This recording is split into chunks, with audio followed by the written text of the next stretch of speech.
Génesis capítulo 4, vamos a colocarlo allí, y los que tienen pues su Biblia, los felicito, no hay que dejar de tenerla física, ese olor a papeles, emocionante. Bueno, Caín y Abel, se titula aquí en la Reina Valera, versión 60, dice la palabra del Señor así: conoció a Adán a su mujer Eva, la cual concibió y dio a luz a Caín, y dijo: por voluntad de Jehová he adquirido varón. Después dio a luz a su hermano Abel, y Abel fue pastor de ovejas, y Caín fue labrador de la tierra. Y aconteció andando el tiempo que Caín trajo del fruto de la tierra una ofrenda a Jehová, y Abel trajo también de los primogénitos de sus ovejas, de lo más gordo de ellas. Y miró Jehová con agrado a Abel y a su ofrenda, pero no miró con agrado a Caín y a la ofrenda suya, y se ensañó Caín en gran manera, y decayó su semblante. Entonces Jehová dijo a Caín: ¿por qué te has ensañado y por qué ha decaído tu semblante? Si bien hicieres, no serás enaltecido, y si no hicieres bien, el pecado está a la puerta. Con todo esto, a ti será su deseo, y tú te enseñorearás de él. Y dijo Caín a su hermano Abel: salgamos al campo. Y aconteció que estando ellos en el campo, Caín se levantó contra su hermano Abel y lo mató.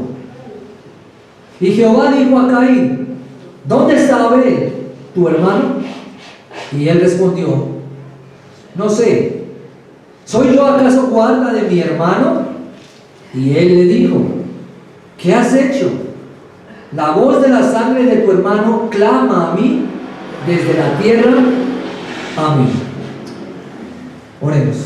Señor, nos acercamos a ti en esta mañana, necesitados de tu palabra, necesitados de tu guianza,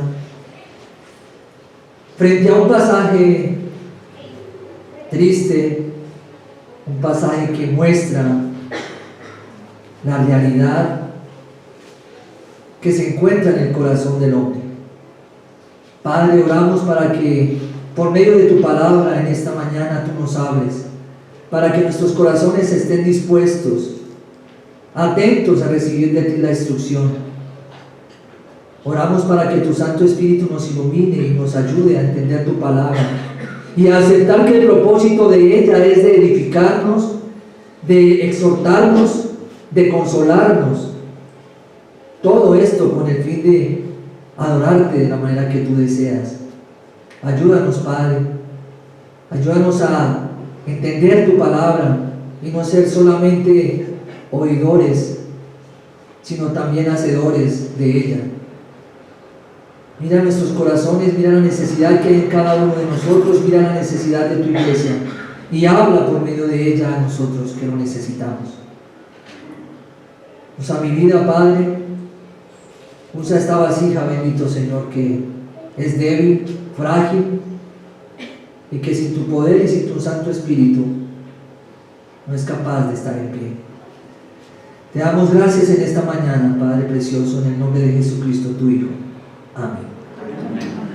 Bien, como lo podemos observar entonces en esta mañana, estamos frente a un texto bastante triste. Y hoy comenzamos entonces nuestro cuarto capítulo. Ya veíamos el capítulo anterior, tercero, y ahí podíamos observar cómo comenzaba con la mayor tragedia de la humanidad. Observábamos en ese capítulo 3 la mayor tragedia de la humanidad, y era el pecado de desobediencia de nuestros padres Adán y Eva ante Dios. Pero también veíamos que al final de este capítulo, al termina, valga la redundancia, concluye con una gran promesa de parte de Dios. Si bien comienza triste, también termina de una manera que nos trae cierta esperanza. Y ahí encontramos una promesa.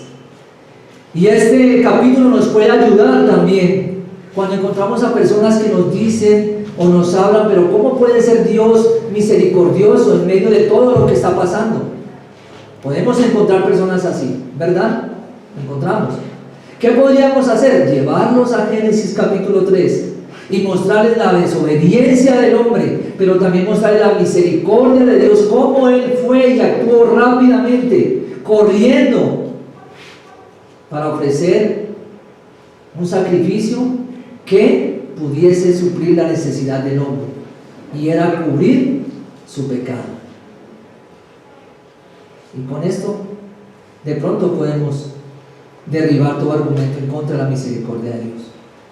Hoy nos vamos a encontrar entonces caminando en este pasaje de 10 versículos, en este capítulo 4, donde también encontramos, como es un libro de inicios, de principios, hemos visto que encontramos allí los primeros nacimientos, que son los que estamos aquí enfrente de este pasaje, capítulo 4, el primer nacimiento. También encontramos en este capítulo 4 las primeras vocaciones.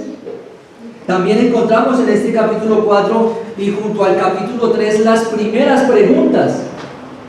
En este libro de inicios, de principios, en Génesis, lo encontramos en este capítulo 4. Y también vemos el primer asesinato, o el primer homicidio. Y así he titulado este mensaje: el primer homicidio en la tierra. Y no dejamos entonces de ver cómo es un libro de inicios, de principios. También vemos no solamente el primer homicidio, vemos también la primera víctima de una guerra espiritual. ¿La primera qué? Víctima de una guerra espiritual, que ¿en dónde fue profetizada? Capítulo 3, versículo 15. Pondré enemistad entre tu simiente y la simiente de la serpiente, o la serpiente de ella. Bueno, entonces ahí vemos esto, eso lo encontramos allí. Y en esta guerra se menciona aquí entonces, lastimosamente, que en esta guerra espiritual habrán bajas. Y habrán bajas porque quienes están al frente de esa guerra espiritual son dos ejércitos: uno hostil, rebelado en contra de la autoridad suprema que es Dios, pero también vemos que está dirigida por dos generales opuestos entre sí. ¿Cuál es el primero? Dios, opuesto en contra de las obras de Satanás, y Satanás opuesto a hacer la voluntad de Dios. Y esos son los dos generales. Así que eso es lo que vamos a estar viendo, donde vemos la primera lucha también en una familia. No la vemos en unas naciones. ¿En dónde comienza la primera lucha? ¿En dónde se comienza a ver la primera rivalidad? En un mismo hogar, bajo un mismo techo, hijos de una misma madre, hijos de un mismo padre. Y ahí encontramos entonces a ver estas cosas: hermano contra hermano, y todo esto con el cumplimiento de lo dicho en Génesis 3, capítulo 3, versículo 15. Y eso no es más que la oscuridad chocando con la luz de la verdad. Eso es lo que vamos a encontrar aquí. Y es la primera lucha entonces que vemos en la simiente de la serpiente y la simiente de la mujer. La primera batalla entre los hijos, el Hijo de Dios, los hijos del diablo. Ahí lo encontramos. Y bien, para comenzar entonces tenemos que iniciar a dar pasos en este pasaje. Y el primer paso que vamos a dar lo tenemos que hacer introduciéndonos al versículo 1 y versículo 2 de este capítulo. Y aquí encontramos entonces el primero, o los primeros hijos nacidos en la historia de la humanidad. Los dos primeros hijos. Para aquellos que llevan sus apuntes, pueden ahí colocar versículo 1, versículo 2, los primeros hijos, los primeros dos hijos. Bueno, comienza entonces el texto diciendo: conoció a Adán a su mujer Eva. Y tenemos aquí entonces una frase que encontramos en la palabra, y la palabra en esta frase que es conoció. Pero ¿qué están haciendo de referencia de conoció si ya Dios había puesto a Adán allí y a Eva le había colocado y la había traído? ¿Para qué? Para presentársela. Este conoció no es más que un eufemismo, ¿Qué es un eufemismo? Es adornar una palabra, adornar un término para que suene bonito, para que suene aceptable, para que no suene duro. Y entonces debemos de ver este texto que aquí se está hablando de la primera relación sexual. Conoció a Adán a su mujer, es una relación íntima, una relación que va más, se enlaza más que con cualquier otra relación. Es con este término que se utiliza aquí entonces, conoció a Adán a su mujer. Y es lo que vemos allí. De esta manera está haciendo relación a una intimidad, a una unión con su mujer Eva. Esto es, como lo decía, una relación sexual entre la primera pareja, y esto era algo de esperarse, porque Dios les había dicho por allá en Génesis 1 que debían multiplicarse y debían fructificar y multiplicarse. Entonces era de esperarse que sucediese este conocer, que hubiera esa relación, porque ¿cómo más iba a procrear? Aunque la humanidad hoy en día intente distorsionar la manera y el diseño de Dios procrear, Dios envió una manera, y fue por medio de la unión entre un hombre y una mujer, no entre dos del mismo sexo, un hombre y una mujer. Y también esto cumple con lo dicho allí en Génesis capítulo 2 versículo 24: por tanto dejará el hombre a su padre y a su madre y se unirá a su mujer y serán una sola carne. Ahí está. Entonces vemos que es el cumplimiento de estas palabras, el conocer, fructificar y multiplicar, llenar la tierra y sojuzgarla. Ahora vemos que como resultado de esta intimidad, de esta relación sexual, se da como resultado el primer embarazo. Ahora, este término conoció no solamente aparece aquí en Génesis, en estos primeros capítulos, también aparece más adelante en relación con algo que Dios aborrece, y por allá se menciona en Sodoma, ¿sí? Entonces vemos muchas cosas de esta manera, que este término está ahí haciendo referencia. Ahora vemos aquí entonces el primer nacimiento, y el primer nacimiento lleva por nombre Caín. El primer embarazo, primer nacido de la raza humana. Y esto, claro, narrado aquí por Moisés con un propósito. Para aquellos que creen en la teoría evolucionista, seguimos hablando de esto, ¿no? Para aquellos que también creen en la antropología y que venimos de un simio y que hay evolución, ¿qué nos está diciendo Dios por medio de su palabra en el libro de los Principios? Adán conoció a su esposa y el resultado de esa unión tuvo un hijo, engendró un hijo, un embarazo hubo allí.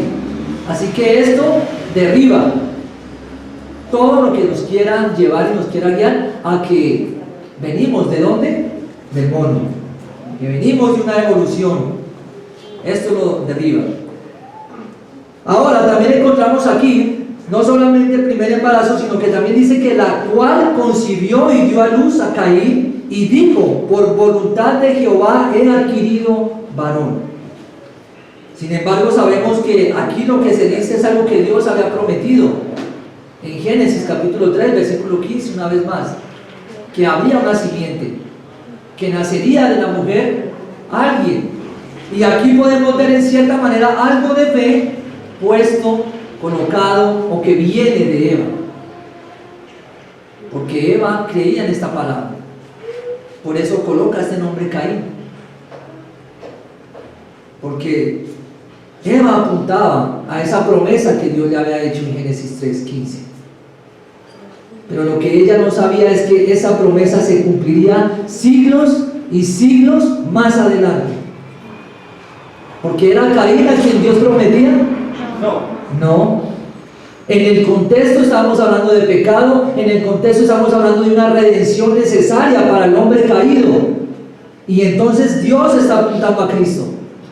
Pero Eva en su obediencia y en su fe a Dios en lo que Él ha dicho, cree que ese es el niño que ha nacido ahora, que es llamado Caín. Esto es lo que ella cree. Pero sabemos ya a lo largo de la historia que eso viene a suceder después, que completamente lo que nace aquí es opuesto a lo que Dios ha prometido. y a lo que Dios espera darle siglos más adelante. Porque ¿qué es lo que nace aquí en Caín? Hombres conforme a sus padres, con una naturaleza caída, con una naturaleza pecaminosa, donde se decía que Dios hizo al hombre conforme a su imagen, pero ahora nacerá un hijo conforme a la imagen de Adán. Y esa imagen es una imagen caída. Ahí estamos. Y esto es demasiado claro porque nadie le enseña a pecar a un niño. ¿Quién le enseña a pecar a un niño? ¿Quién le enseña a manipular a un niño con su llanto? Nadie. De él sale el manipular, de él sale tomar el llanto, de él sale tomar la molestia para manipular a sus padres. Y a medida que crece, uno se da cuenta cómo está la maldad, cómo rompe algo, inmediatamente mira a quién culpar. ¿Sí? Cómo hace algo y automáticamente su instinto de autodefensa es mentir. Yo no fui. ¿Por qué? Porque hay pecado. Viene una naturaleza allí pecaminosa. Y esto nos lo dice claramente el Salmo 58, verso 3, usando estos versos o pasajes cruzados. Dice: se apartaron los impíos desde la matriz, se descarriaron hablando mentira desde que nacieron. Ahí lo podemos ver, cómo la palabra respalda lo que estamos diciendo. Un niño desde pequeño, desde la matriz, está como apartado de Dios. Salmo 51:3 dice: porque yo reconozco mis rebeliones y mi pecado está siempre delante de mí. He aquí en maldad he sido formado y en pecado me ha concebido mi madre. Y esto dando a entender de que no fue pecado entre la madre de David y entre Isaí. No es que esté haciendo referencia a ese pecado, sino a cómo ese pecado que Adán y Eva cometió llegó hasta Isaí, se heredó ¿a quién? A David, y por ende toda la humanidad está. Toda la humanidad con este pecado, con esa transmisión de esa naturaleza pecaminosa. En el concebir, David sabía, no en el acto en sí de sus padres, sino en lo que esto conlleva desde el principio. Aún el mismo Pablo en Efesios capítulo 2, versículo 3 nos dice que somos por naturaleza hijos de ira. Por naturaleza, ¿qué somos nosotros? Hijos de ira. Y todo esto para poder entender de que al lado de Caín somos mejores. No. Tenemos la misma naturaleza pecaminosa. Pero hubo una simiente, hubo uno distinto, diferente, como de él, como de nosotros. Por esta razón es que pecamos, decía esta mañana en el estudio. ¿Por qué es que pecamos? ¿Por qué somos pecadores? No porque pecamos porque somos pecadores. Esa es la razón. Ahora, en el versículo 2, seguimos ya dando pasos por este pasaje. Se nos dice entonces que ese adquirir varón viene de un acto, de una acción de fe de Eva, creyendo lo que Dios le había dicho en Génesis 3, versículo 15. Pero ahora también el versículo 2 dice: después dio a luz a su hermano Abel. Ahora, es muy probable, algunos comentaristas apuntan a esto, porque no hay un lapso de tiempo de decir, luego pasaron 9 meses y volvió Adán a conocer a Eva. No se describe ahí. Muchos dicen que tal vez sean mellizos o tal vez hayan sido gemelos, porque no hay un lapso de tiempo que los separe. La narración es seguida. Sin embargo, son puntos de vista que dan, porque la Biblia, ¿hasta dónde podemos llegar? Hasta donde lo que la palabra dice. Y lo que sí dice es que después de que nació Caín, nace Abel. No hay un lapso de tiempo que se nos describa, ¿sí? Sin embargo, pues son algunos pensamientos que se dan. Tal vez pudieron haber sido mellizos, tal vez gemelos. Sin embargo, nos dice que dio a luz a su hermano, y este nombre era Abel, el segundo hijo nacido.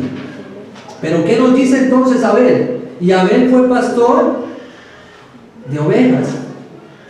Y Caín fue labrador de la tierra. ¿Pero qué significa Abel? ¿Qué podríamos decir en cuanto a ese nombre Abel? Ya Eva había creído en lo que Dios le había dicho y había colocado a su primer hijo Caín, porque por voluntad, con la ayuda de Dios, también podríamos decirlo así, otras versiones lo dicen, he concebido. Ahora, acá vemos la palabra Abel. Este nombre Abel significa aliento, significa vapor, significa soplo, significa vanidad, algo pasajero. Y algo muy curioso, y también algo que podría ser una sombría profecía, era la vida tan prematura o la muerte prematura que llegó a tener este joven, este hombre Abel. Porque cómo fue y cómo se narra su vida aquí en la escritura, como algo pasajero, algo rápido, y el mismo nombre lo da, ¿no? Y nos lo dice allí, como un soplo, como un vapor, como también lo menciona Santiago que somos, como neblina. Pero aquí lo vemos en relación entonces a este nombre Abel, una sombría profecía, ya que él moriría, como diríamos en nuestros tiempos, a una manera muy prematura. Y se nos dice además de Abel, no solamente nos describe que es el segundo hijo, no solamente nos dice su nombre y lo que en su nombre hay, sino que también nos dice su labor. Por eso decíamos que es el libro de las primeras vocaciones, el capítulo de las primeras vocaciones, porque ahí donde allí se dice, no solamente se describe como Abel es su segundo hijo, sino que fue también pastor de ovejas, y Caín fue el labrador de la tierra. Ambas cosas, ambos trabajos, alguno más deshonroso que otro, no. Alguno deshonroso y el otro no, no. Ambos trabajos cumplían con lo que Dios había dicho, dominar las bestias del campo, y es lo que vemos que hace entonces aquí Abel, pastoreando ovejas, pastor de ovejas, mostrando su dominio. Pero también vemos a un agricultor, algo que también Dios había demandado: sojuzgar la tierra, administrarla, cultivarla. Ambos están cumpliendo entonces esto. Y esto no quiere decir que, como lo decía, ninguna labor sea deshonrable o algo así. Ambos estaban cumpliendo con lo dicho por Dios en Génesis capítulo 1, versículo 28. ¿Qué nos dice? Estos niños que encontramos aquí con tantas similitudes, ¿qué similitudes tenían ellos? Los mismos padres, Caín y Abel, ¿sí? ¿Mismos padres? ¿Sí? ¿Vivían en la misma casa? Sí. ¿Crecieron bajo la misma instrucción? Sí. Pero muy pronto, esas similitudes, muy pronto, luego comienzan cada uno a tener direcciones opuestas. Y comenzamos entonces ahora a ver diferencias. Y este es nuestro preámbulo y entrada al versículo 3. Lo veremos en los siguientes versículos. Y aconteció andando el tiempo que Caín trajo del fruto de la tierra una ofrenda a Jehová. ¿Quién trae la ofrenda? Caín. ¿Qué se dice de esa ofrenda? Que era del fruto de la tierra. Y aquí hay algo importante. Es que al parecer hubo un tiempo señalado por Dios para que Adán se acercase a adorar a Dios. Adorar a Dios. Y por ende, estos jóvenes, estos niños acá, estos hombres, lo estuviesen haciendo, acercándose a Dios con una ofrenda. Es probable. Y ahí está entonces, si lo encontramos, que Adán hubiese enseñado a Caín y a Abel a acercarse a Dios con una ofrenda, una instrucción de cómo deberían acercarse, una instrucción de cómo deberían adorarle a Dios. Es muy probable. Así que sabían cómo hacerlo. Y aquí encontramos en el texto entonces que Caín es el que se acerca. Al igual que nosotros hoy en día, también nosotros tenemos como determinado un tiempo para acercarnos a Dios. ¿Es verdad? ¿Sí? Nosotros tenemos un día, un tiempo señalado donde usted y yo nos acercamos a Dios y lo hemos asignado para adorar a Dios. Algunos es cada domingo, otros lo hacen domingo, miércoles, como iglesia. Y aquí entonces lo vemos de esta manera. Ellos debían venir en ese tiempo señalado para adorar a Dios. Y todos los adoradores, ¿qué debían traer y qué deben traer ante Dios? Ofrenda. Un sacrificio. Un sacrificio. Y ahí entonces están, todos deben traer. Todos los adoradores no pueden venir con las manos vacías. El que adora a Dios viene con manos llenas. Ahora, la pregunta es, ¿podremos nosotros entonces traer corderos hoy en día? ¿Podemos nosotros traer sacrificios del fruto de la tierra? No. Pero sí, en Romanos 12, capítulo 12, versículo 1 y 2, mi hermano me extraía un poco el mensaje. Esto, así que hermanos, dice Pablo a los hermanos y a los hombres allí en Romanos, os ruego por las misericordias de Dios que presentéis vuestros cuerpos en sacrificio vivo, santo, agradable a Dios, que es vuestro culto racional. Entonces, ¿cómo viene un adorador a la iglesia? ¿Con manos vacías? No. Se viene a sí mismo, se entrega todo porque Él es el sacrificio vivo para Dios. Y eso somos nosotros.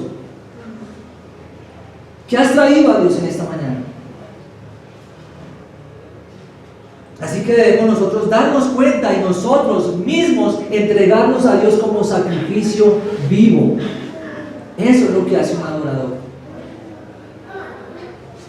Y cuando usted viene a la iglesia, podemos extraer como aplicación esta pregunta: ¿a adorarle viene consciente de esto? Que está ante un Dios santo y por tanto debe presentarse santo y no con sus pecados. Venimos a la iglesia, pero porque a veces la inercia nos trae, porque el cuerpo nos trae, porque si no vengo, ¿qué van a decir? Pero no con la actitud de que vengo a adorar a Dios, que vengo a darme a sí mismo, todo, completo a Él, completamente a Él. Eso lo debemos tener presente. Tanto Caín como Abel, ¿qué hacen? Ellos llevan una ofrenda. Nos lo dice el versículo 4. Porque luego nos dice el 3 que trajo del fruto de la tierra ofrenda a Jehová. Y el versículo 4 dice, y Abel no trajo, dice también trajo de los primogénitos de sus ovejas, de lo más gordo de ellas, y miró Jehová con agrado a Abel y a su ofrenda. Ambos trajeron ofrenda. Caín trajo una ofrenda al Señor del fruto de la tierra. Tomó una canasta, recogió, echó, y eso fue lo que llevó. Pero en cambio, a diferencia de Abel, hay algo importante allí en el texto. Y eso nos indica también lo que está haciendo Caín, un acto de rebeldía. ¿Pero por qué? Porque Dios, y de seguro había recibido instrucción de su padre de llevar algo a Dios, del cual se sacrificase. Un carácter rebelde tratando de adorar a Dios a su manera. Decide acercarse a Dios de una manera que a Él le pareciere, llevando lo que Él quisiere. ¿Y qué debía hacer a Dios según Él? Aceptarlo. Según Caín en su mente, eso era agradable a Dios. Él mismo había evaluado lo que llevaba a Dios. Y ese es el problema hoy en día con nosotros, que nosotros evaluamos lo que entregamos a Dios y lo evaluamos nosotros como bueno cuando ante Dios es ¿qué? Desagradable, cuando a Dios no le agrada, cuando Dios aborrece, pero no, para nosotros es bueno. Y era una ofrenda del fruto de la tierra. Y ahí está entonces, decide acercarse a Dios de una manera que a Él le parece y no como Dios requería, con derramamiento de sangre, porque ¿qué decía la palabra en Hebreos capítulo 9, versículo 22? Sin derramamiento de sangre no hay remisión de pecados. Es la manera de acercarse a Dios. Lo que Caín hace aquí representa adoración de toda religión falsa. Y hoy en día se congregan en muchos lugares. Hoy en día hay iglesias con falsos creyentes que piensan que lo que llevan a Dios, eso es adoración. Con maestros que enseñan que entre más de, más van a agradar a Dios. ¿No? Parte, diezme, de, usted tiene que dar. ¿Será esa la adoración que Dios espera recibir? No. Entrega, sacrificio vivo, entregar su vida, su cuerpo, su alma, sus pensamientos, sus pasiones a Dios. Esa es la adoración. Pero claro, por eso hoy en día vemos que en iglesias se han quitado los coros. Ya no se habla de la sangre de Cristo, ya no se habla de que soy un vil pecador, ya no se habla de que soy como un gusano. ¿Por qué? Porque eso no va con la doctrina que ellos enseñan. Eso no va con la adoración que ellos quieren colocar y el pensamiento que Dios dice que le agrada. Sacando la sangre, sacando el sacrificio que debemos entregarnos a Dios. Con falsas promesas, con promesas que, como lo vemos, en su mayoría son promesas que tienen o demandan algo de Dios. Pero queremos la promesa sin entregar nada. Queremos que nos vaya bien en el hogar, queremos que Dios nos bendiga en el hogar, queremos que Dios nos bendiga en lo económico, queremos que Dios nos bendiga con nuestros hijos, queremos que Dios nos bendiga en el trabajo. Y yo solamente, ¿qué pueda dar? La ofrenda, y vengo y canto unos himnos y ya. ¿Será esto? No. Queremos bendición en el hogar, queremos bendición con nuestros hijos, queremos bendición en lo económico, queremos bendición en nuestro trabajo, queremos bendición en nuestra familia. ¿Qué? Sacrificios vivos. Y ahí comienza a cambiar la historia. Nadie va a cambiar la historia. Una oración: venga, oro por usted, mi hermano, mi hermana, y vamos a reprender, a quitar todo esto que le está atacando su vida. No. ¿Qué lo cambia? Un sacrificio vivo que transforma el corazón del hombre, porque ya no vive conforme a sus pasiones, sino Dios es el que gobierna. Y eso es lo que hace diferencia. Y muy lastimosamente muchos días hoy adoran de esta manera.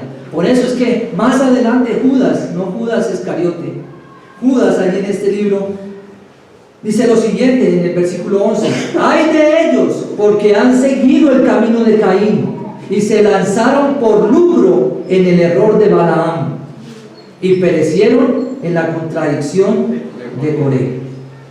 A estos hombres que adoran de esta manera hace referencia. Y otra vez es nombrado Caín. Y después veremos Balaam y también Coré, colocándolos allí. Y hoy muchos en día adoran a Dios de esta manera, confiados de que Dios acepta sus ofrendas, de que yo traigo a Dios y Dios tiene que recibirlo. No es así. Eso debe salir de nuestra mente. Si eso lo recibimos en otro lugar, si esa era la enseñanza de supuestos apóstoles y supuestos hombres ungidos de Dios, no son las correctas. La correcta nos lleva a saber que somos viles, que somos necesitados de la misericordia de Dios y que somos pecadores y necesitamos rendir nuestras vidas al Señor. Eso es lo que necesitamos. Pero desafortunadamente encontramos vidas con doble vida. Vienen acá, pero afuera son otros. Vienen acá, pero su morada afuera es desbordada. Y aquí nos comportamos bien.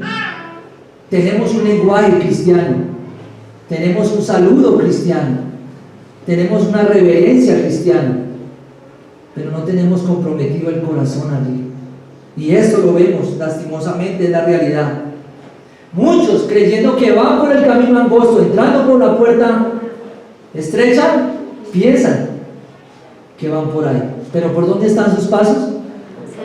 Por el camino ancho, espacioso. Y así están caminando. Así están caminando. ¿Por qué? Porque no ven a Dios. Y como no ven a Dios, pues yo puedo vivir como quiera. Y ese es el camino entonces, el de Mateo capítulo 7, versículo 13. No solo esto, hay una denominación específica que piensa que lo que ellos lleven, Dios lo acepta porque es de ellos. Y no es así. Dios demanda adoración, Dios coloca el estándar, Dios coloca el cómo hacerlo, no nos deja con vacíos ni liviandad en cuanto a cómo desea ser adorado. Él lo dice en su palabra. ¿Cómo usted está adorando a Dios entonces? Y es importante saber esto porque la sangre debe estar presente. Nos presentamos y llegamos acá y queremos ser aceptos ante Dios. ¿Por qué? Porque nos hemos bañado con la sangre de Cristo, porque ella la aceptamos como aquella que nos redime del pecado. Y es la manera de acercarnos a Dios en la adoración. Comienza por eso, entrando por esa puerta, sabiendo y dándole un valor a esa sangre. Que esa sangre fue derramada por mí, por mis pecados. Pero qué difícil es cuando, ¿qué hacemos con esa sangre? La pisoteamos. ¿Cómo la pisoteamos? Con nuestras vidas completamente llenas de inmoralidad, llenas de doble vida. Ahora, ¿qué sigue entonces? Podemos decir. Y vamos a nuestro versículo 4. Por otro lado tenemos la ofrenda de Abel. Las palabras que aquí se describen nos muestran la aceptación de Dios.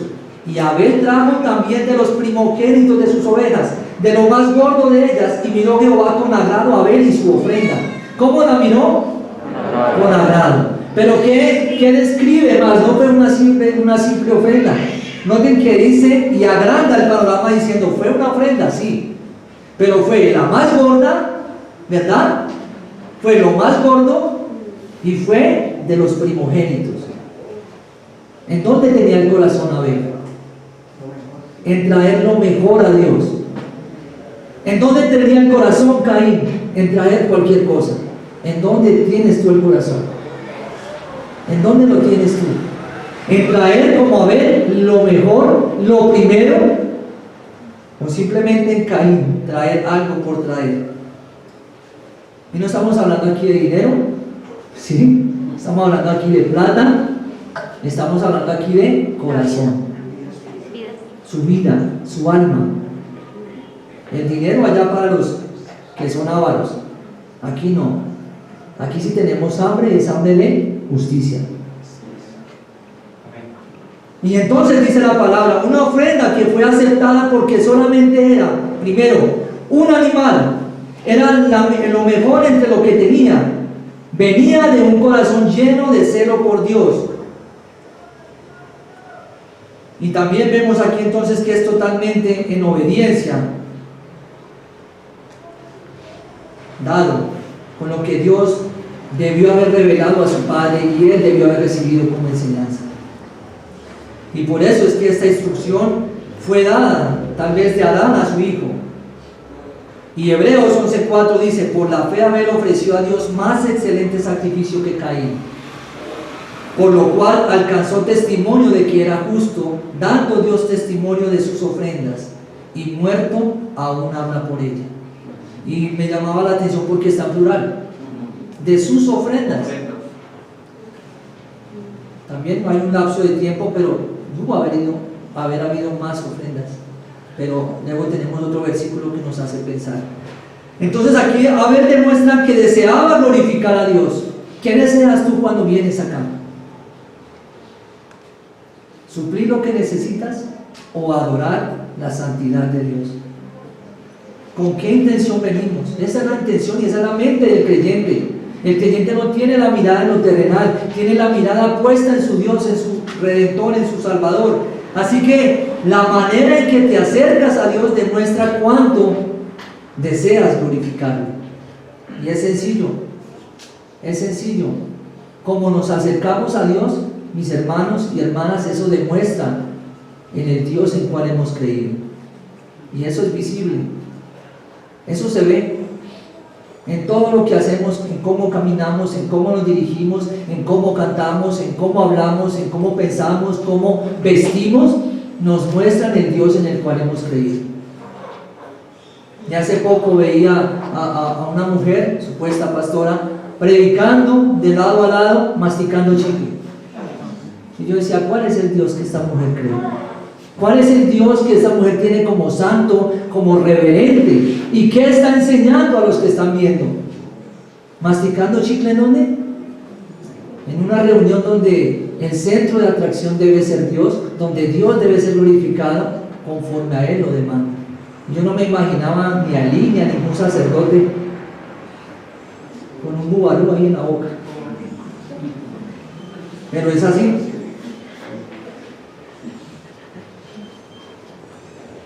¿Con qué fe se acerca entonces Abel? Y esto produjo algo. Esa fe de Abel produjo algo. ¿Y saben qué produjo? La mirada de su hermano. Y eso lo dice el versículo 5. Pero no miró con agrado a Caín y la ofrenda suya. Y se ensañó Caín en gran manera y decayó su semblante. Aquí vemos que la aceptación por parte de Dios de esa ofrenda de Abel fue hecha. También vemos que esto produjo una mirada en Caín. Pero esa mirada que viene de Caín es triste, ¿no? Porque no lo hace con amor, sino que dice que, vamos a ver esos dos términos, se ensañó. ¿Cómo respondió entonces Caín a esto? Se ensañó. Miren lo que es ensañó: irritar, se enfureció, deleitarse en causar el mayor daño posible a alguien que ya no está en condiciones de defenderse. De esta manera miró Caín a su hermano Abel, después de que aquí Dios ha dado muestra de que esa ofrenda le agradó. Y ahí lo vemos. Su significado en hebreo también es extremadamente enojado, y la palabra enojado en su idioma original también nos quiere decir ponerse caliente para quemarse. Entonces, ¿cómo estaba Caín? Al rojo vivo, furioso, extremadamente. Así que cuando vean a su esposo o a su esposa ponerse caliente, no se acerque. Pero estaba así, de esa manera lo describe, enojado, extremadamente caliente para quemarse. Caín pudo haber dicho lo siguiente: ¿cómo se atreve Dios a no aceptar mi ofrenda? Soy igual de bueno a mi hermano, ¿qué tiene él de diferente a mí? ¿No pudo haber dicho eso Caín? Claro. Pero sin embargo nos dice también que no solamente se ensañó, sino que su semblante decayó. Y esto que su semblante decayó nos quiere decir que su cara estaba escrito lo que sentía. En su cara usted lo miraba y se daba cuenta cómo estaba este hombre aquí caído. Su rostro, ¿a dónde estaba? Por el suelo. Y así lo describe. Y esto nos enseña algo de lo que a Dios no le agrada. Nos llevará a inquietarnos, a mostrarnos, y lo que le agrada debería agradarnos también a nosotros a Él. Esto es lo que nos muestra, que cuando nos sentimos así no es para comparar ni sentir ira, sino que nosotros debemos tener una misma mente con Dios y llevarle a Dios lo que a Él le agrada, y nosotros aborrecer lo que Él aborrece. Eso es lo que nos lleva a pensar. El versículo 6 nos dice: entonces Jehová dijo a Caín, ¿por qué te has ensañado? ¿Y por qué ha decaído tu semblante? Las dos preguntas formuladas en este versículo tienen algo que mostrarnos. Y su objetivo era llevar a Caín a la convicción de pecado. El corazón de Caín está siendo colocado contra la pared para que se arrepienta. Y así muchas veces Dios ve la circunstancia en la que estamos, pecamos, pero Dios en su misericordia actúa, y ¿qué hace? Nos va colocando contra la pared, ¿cierto? Nos va empujando hasta que nosotros, ¿qué debemos hacer? Confesar, arrepentirnos.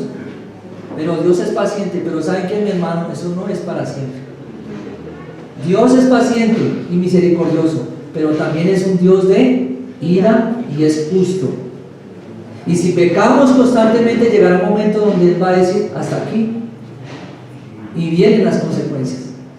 Pero Dios siempre está esperando que lleguemos a Él. Y noten una vez más, es Dios quien viene. pero no miró con agrado a Caín en la ofrenda suya. Y el versículo 6, entonces Jehová dijo a Caín: ¿por qué te has ensañado? ¿Por qué estás así? ¿Por qué estás furioso? ¿Por qué estás irritado? ¿Por qué ha decaído tu semblante? Si bien hicieres, ¿no serás enaltecido? ¿Qué quiere decir esto? Si bien hicieres.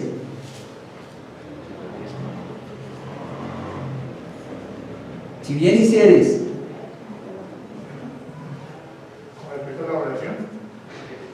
La frase es la siguiente: connota a presentar la ofrenda correcta con la actitud correcta delante de Dios. Si bien hicieres, si tú te arrepintieres y trajeres una ofrenda que me agrada, ¿qué recibiría? Ahí mismo el texto nos dice: ¿no serás enaltecido? ¿Cuál era la reacción de Caín? ¿Ensañarse? ¿Ponerse bravo contra su hermano? No. Caer de rodillas a Dios, correr hacia donde están los pastores, el rebaño de su hermano, y sacarle allí un cordero y ofrecerlo. Era lo más fácil, ¿no? Pero ¿qué decide hacer Caín? ¿Qué decide hacer Caín? Matar. Eso es. ¿No serás aceptado? Si ofreces un sacrificio, ¿serás aceptado? ¿No será tu rostro alzado otra vez? ¿De donde está no será alzado otra vez? El pecado está a la puerta. Dice aquí: con todo esto, a ti te será tu deseo y tú te enseñorearás de él. Y el pecado está a la puerta. ¿Qué nos quiere decir, mis hermanos? Que el pecado es como un animal, como una bestia que está esperando en la puerta, agachado. ¿Alguien ha visto los gatos con felinos? ¿Cuál es la posición de ataque? ¿Cómo es? ¿Se agachan? Sigilosamente esperando que la presa dé la oportunidad para... Pues bien, dibujen ese paisaje y dibujen esa imagen, y ahí van a ver. El pecado está ¿dónde? Al acecho, a la puerta. Y aquí entonces le está diciendo Dios: si bien hicieres, no serás enaltecido, y si no hicieres bien, el pecado está a la puerta. Con todo esto a ti será su deseo y tú te ensoñarás de él. Caín tenía también para poder decidir, pero muchas veces nosotros dejamos que el enemigo venga, nos debilite, se coma nuestro almuerzo, se coma nuestro alimento y nos coge debilitados, y viene el enemigo y ¿qué hace? Nos ataca y se enseñorea de nosotros. Y aquí lo podemos ver. Ahora el versículo 8: y dijo Caín a su hermano Abel: salgamos al campo. Y aconteció que estando ellos en el campo, Caín se levantó contra su hermano Abel y lo mató. Aquí vemos algo triste, porque ya no está irado Caín. Caín piensa lo que va a hacer y hace la estrategia, saca a su hermano afuera del campo, afuera de ese momento, y ahí es donde decide matarlo. Encontramos entonces el primer asesinato premeditado. ¿Fruto de qué? Rivalidades. ¿Fruto de qué? De la ira. ¿Fruto de qué? De la maldad. Ahí está. Y Jehová dijo a Caín: ¿dónde está Abel tu hermano? Y él respondió: no sé. No sé. Qué sarcasmo, ¿no? No sé. ¿Soy acaso yo guarda de mi hermano? Y respetuoso además. Está hablando ante el Creador, ante el Dios. Entonces ya tenemos que entender el corazón de Caín. ¿Soy acaso guarda de mi hermano? Pero sin embargo vemos la misericordia de Dios igual que con sus padres, preguntándole, esperando que Caín confesara, esperando que Caín se arrepintiera, esperando que Caín cayera de rodillas. Y tal vez eso está haciendo hoy con nosotros. Dios nos está preguntando hoy: ¿qué estás haciendo? ¿Qué haces? ¿Y qué espera Dios? ¿Qué espera Dios de nosotros? Confesemos nuestros pecados. Que si nuestros pecados fueren como la grana, como blanca nieve, vendrán a ser. Si fueren rojos como el carmesí, como blanca lana, vendrán a ser. Esas son las promesas del Señor. ¿dónde está Abel tu hermano? Y él respondió, no sé. El versículo 10, y él dijo, ¿qué has hecho? ¿Será que Dios necesitaba que Caín le contara? No. Como necesitaba que Eva le dijera o Adán lo que habían hecho, no. Dios en su misericordia y muestra de gracia pregunta, aún sabiendo que de Él no nos podemos ocultar. Y Dios pregunta, Hugo,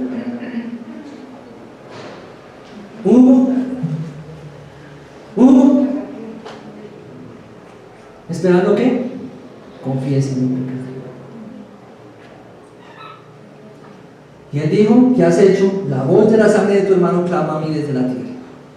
Y ahí lo vemos, clama desde la tierra, dándole peso. Es una manera metafórica al hacer relación a algo que no tiene vida, a algo inamovible, y es la sangre. También es personificando la sangre, diciendo, la sangre de tu hermano clama, la sangre. Así que Dios sabía lo que había pasado y estaba esperando que Caín confesara. Y ahí lo podemos ver.